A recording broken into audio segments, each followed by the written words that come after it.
Gracias, señor presidente. Trataré de ser breve en aras de poder escuchar a los gremios que llegaron a acompañarnos y cuya opinión es fundamental en este debate tan trascendental para el país. Yo quisiera primero hacer un comentario. ¿Qué daño que le hace al país la polarización? ¿Y qué daño que le hace al estudio de esta reforma tributaria estructural personas que intentan polarizar este debate? Aquellos que intentan hacerlo entre los que votamos la reforma tributaria del 2014 y los que no lo hicieron.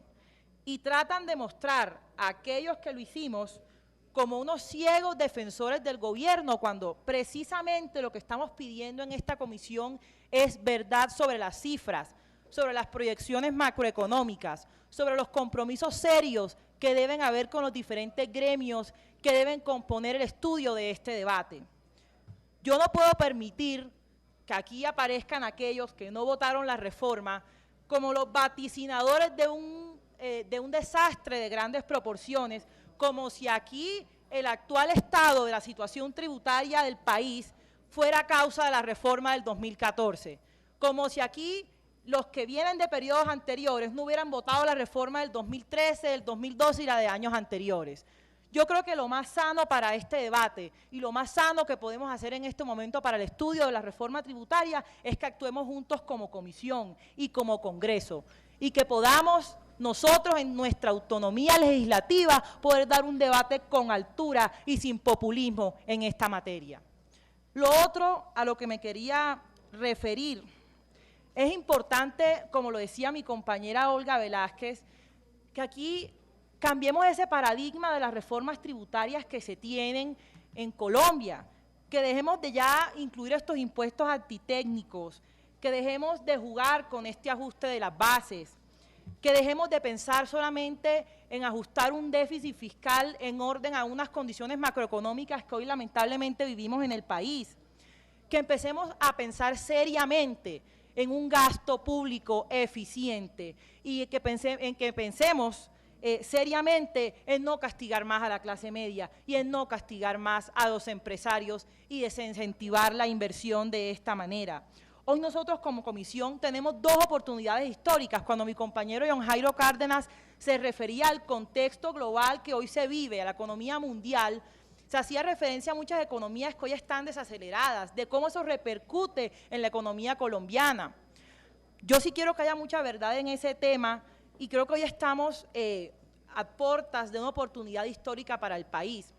Lo primero, en mi opinión personal, yo no pienso que sea tan cierto el tema de la crisis de la economía china. La verdad es que para este año se esperan crecimientos alrededor del 7%, y sigue siendo pues un crecimiento calificado como medio superior y es una de las economías que hoy contribuye de mayor manera a la economía global.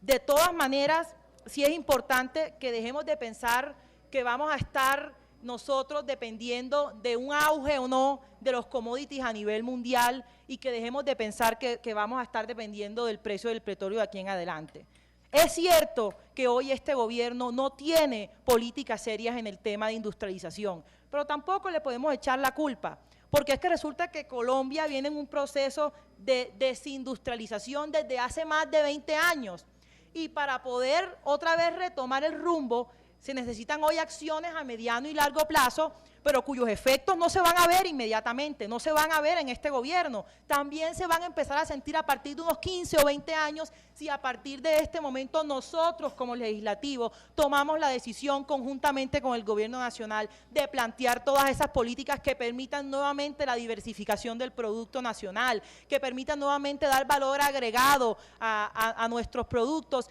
y no sigamos dependiendo solamente de los commodities. Hoy tenemos dos grandes retos. Uno es ese. Y el segundo, que este Congreso pueda darle al país por primera vez una reforma estructural como Colombia se la merece, como debe hacerse, seriamente, que haga parte de una política fiscal que hoy vaya de acuerdo a los preceptos que hoy la economía colombiana se ha trazado. Que hoy podamos seguir entendiendo las realidades del país, casos exitosos como los de las economías chilenas y peruanas, entendiendo que hoy son muchas más las limitantes que tenemos y entendiendo que hoy el contexto es un poco diferente. Debemos luchar porque este sistema tributario sea más equitativo y eficiente, donde no se hable más de unas tasas nominales elevadas versus unas cargas tributarias bajas en términos de recaudo, gran parte de esto debido a la evasión y elusión que existe por parte de muchos contribuyentes. Revisando el primer informe que nos presenta esta comisión de expertos, veo que se han enfocado en muchos temas que son trascendentales, por supuesto, para la reforma tributaria. Está el régimen especial para entidades sin ánimo de lucro, el IVA e impuestos indirectos, impuesto de renta y riquezas, y por supuesto todos los impuestos que tienen que ver con entidades territoriales. Pero también uno de los grandes ejes de esta reforma estructural, y lo digo hoy aquí, debe ser el tema de la renta de las personas. Yo creo que este es el tema, y me corregirán los que ya han estado en periodos anteriores, que más se ha tocado en las últimas reformas tributarias en los últimos años. No hay ningún otro tema, señor director de la DIAN, que se haya modificado tanto y que haya tenido tanta discusión en el Congreso como el tema de las rentas de las personas. Sin embargo, hay unos temas todavía por ajustar en esa materia. En las últimas jornadas que se han hecho de derecho tributario, la última se hizo en el 2014, consultando pues con muchos grupos hoy conocedores del tema en el país, hemos encontrado que hoy existen muchas falencias en lo que tiene que ver con el régimen de personas naturales. Yo quisiera hacer un recuento de lo que han sido las últimas dos, la ley 1607 del 2012 y la 1739 del 2014.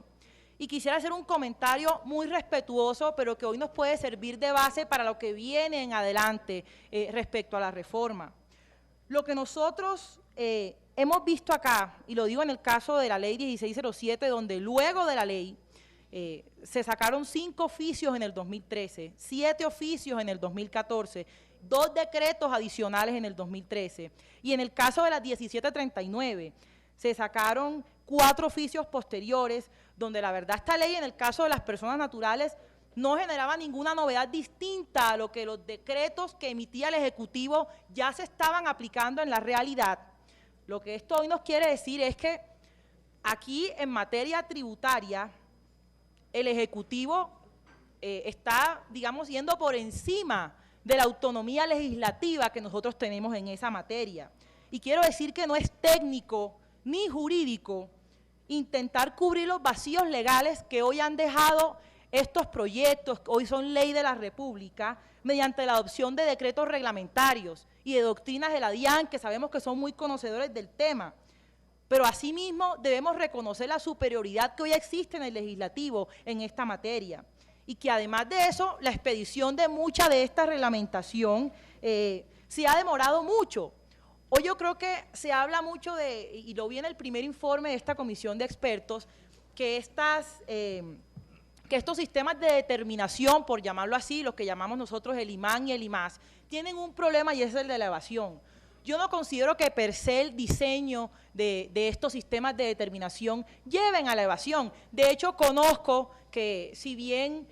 no considero técnico ni jurídico que a través de estos decretos se haya podido tapar algunos huecos que hoy tienen estas leyes, pues sí lo han hecho de buena manera y hoy podemos decir que la evasión en lo que concierne a los temas de sistemas de determinación está más que todo enfocado a la inseguridad jurídica que hoy tienen las personas al momento de hacer, digamos, sus declaraciones. Yo quisiera que nosotros invitáramos aquí a los gremios de contadores del país, a los gremios de tributaristas, que nos digan el dolor de cabeza que se convierte en algunas veces para las personas, para las empresas, realizar sus declaraciones. A veces ni siquiera lo que está en los decretos es congruente con lo que dice la ley, se contradice.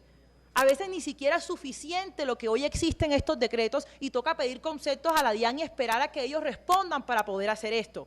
Ahí, señor director de la DIAN, señor vicepresidente, ahí se está dando muchas veces el problema de la evasión en estos nuevos sistemas de determinación. Aquí ha habido una discusión muy larga en este tema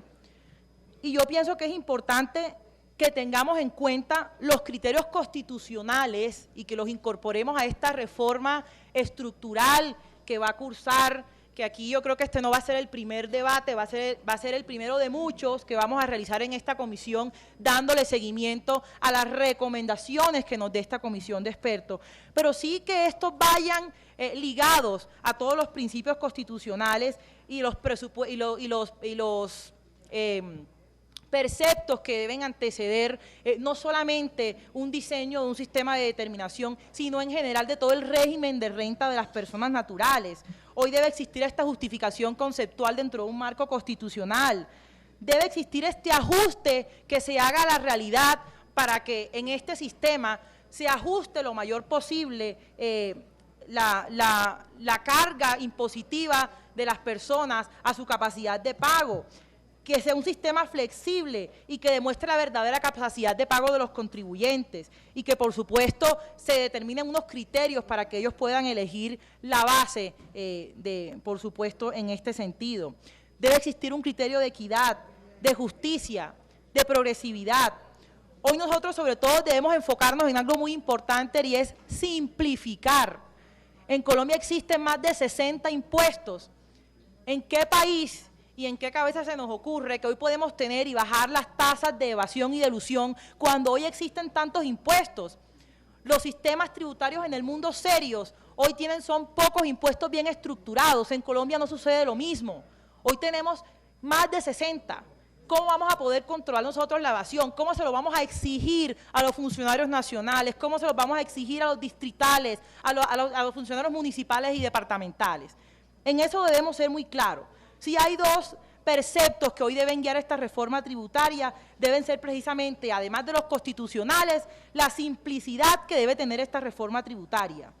Hoy hay conceptos, yo creo que una de las discusiones más grandes, y usted lo sabe, que se ha dado en materia de renta de las personas, ha sido el concepto del empleado y la clasificación reciente que se hizo mayormente en la reforma del 2012.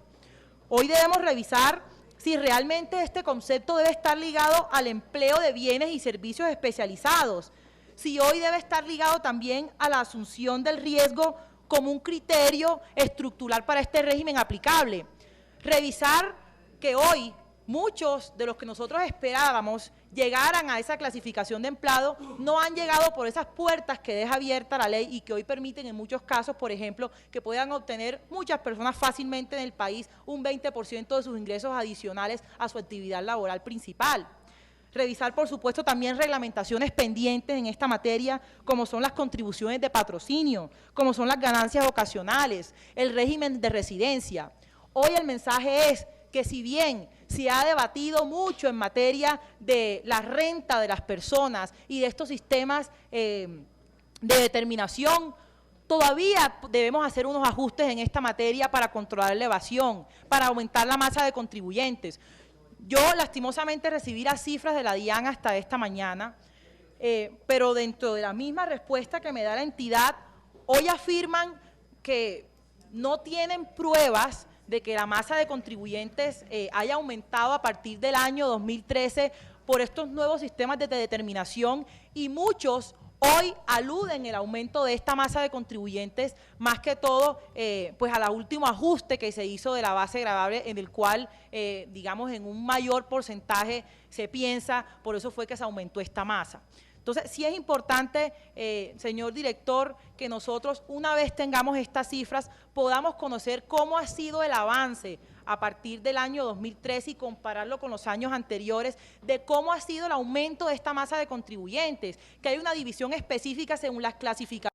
que se dieron a través de la ley 1607 del 2012, cómo ha sido el aumento del recaudo, y verificar también si es que esto ha provenido de estos nuevos contribuyentes o si por el contrario estos se atribuyen al aumento de los que hacían parte de la masa anterior que venía desde antes de la reforma. Yo pienso que este es un primer debate y me gustaría que en los próximos pudiéramos tener por parte de la DIAN todas estas cifras claras, que podamos hacer,